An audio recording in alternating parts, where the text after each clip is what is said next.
ಆರೋಪಿ ಏನಾಗಿರುತ್ತೆ ಅದೊಂದು ಫೋಟೋಗಳು ವೈರಲ್ ಆಗ್ತಿದ್ದಾವೆ. ಎಲ್ಲೋ ಒಂದು ಕಡೆ ಸರ್ಕಾರನ ನೇರವಾಗಿ ಅದನ್ನು ಮಾಡ್ತಿದೆಯಾ ಅಂತ.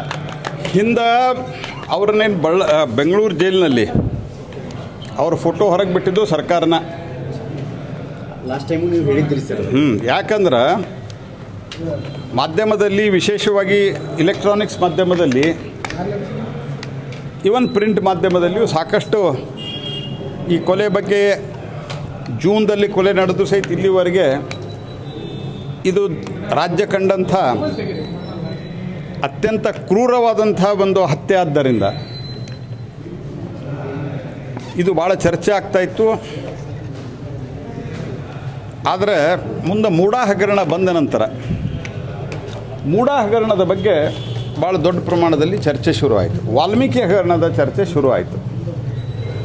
ಈ ವಾಲ್ಮೀಕಿ ಹಗರಣದ ಚರ್ಚೆ ಡೈವರ್ಟ್ ಮಾಡಬೇಕು ಅಂಥೇಳಿ ಮತ್ತೆ ದರ್ಶನ್ ಪ್ರಕರಣವನ್ನು ಮಾಧ್ಯಮದಲ್ಲಿ ಬರಬೇಕು ಅನ್ನುವಂಥ ಒಂದು ಸಂಕುಚಿತ ಷಡ್ಯಂತ್ರ ಮನೋಭಾವದಿಂದ ಇದನ್ನು ಮಾಡಿದ್ದಾರೆ. ಈಗೂ ಸಹಿತ ಯಾರು ಈ ಕೊಲೆಯನ್ನು ಮಾಡಿದ್ದಾರೆ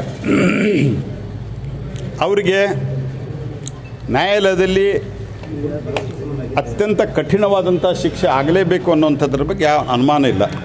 ಆದರೆ ಆ ಫೋಟೋಗಳನ್ನು ಬಿಟ್ಟು, ರಿಟ್ರೀವ್ ಮಾಡಿದಂಥ ಫೋಟೋಗಳನ್ನು ಬಿಟ್ಟು ಈ ರೀತಿ ಮಾಡ್ತಾ ಇರುವಂಥದ್ದು ಇದು ಅಕ್ಷಮ್ಯ ಅಪರಾಧ. ಇದು ನನಗೆ ಅನ್ನಿಸ್ತದೆ ನ್ಯಾಯಾಲಯವು ಪರಿಗಣನೆಗೆ ತೆಗೆದುಕೊಳ್ತದೆ. ಯಾಕಂದರೆ ಇದು ಸರಿಯಲ್ಲ. ಇದೆ ನ್ಯಾಯಾಲಯ ಕೊಟ್ಟಂಥ ದಾಖಲೆಗಳನ್ನು ಇವರು ಹೊರಗಡೆ ಬಿಡುಗಡೆ ಮಾಡ್ತಾರಂದ್ರೆ ಇದಕ್ಕೆ ಯಾರು ಕಾರಣೀಕರ್ತರಿದ್ದಾರೆ ಅಂತ ಸಂಬಂಧಿಸಿದ ಅಧಿಕಾರಿಗಳ ಮೇಲೂ ಕಟ್ಟುನಿಟ್ಟಿನ ಕ್ರಮ ಆಗಬೇಕು ಅನ್ನುವಂಥ ಆಗ್ರಹವನ್ನು ಮಾಡ್ತಾರೆ.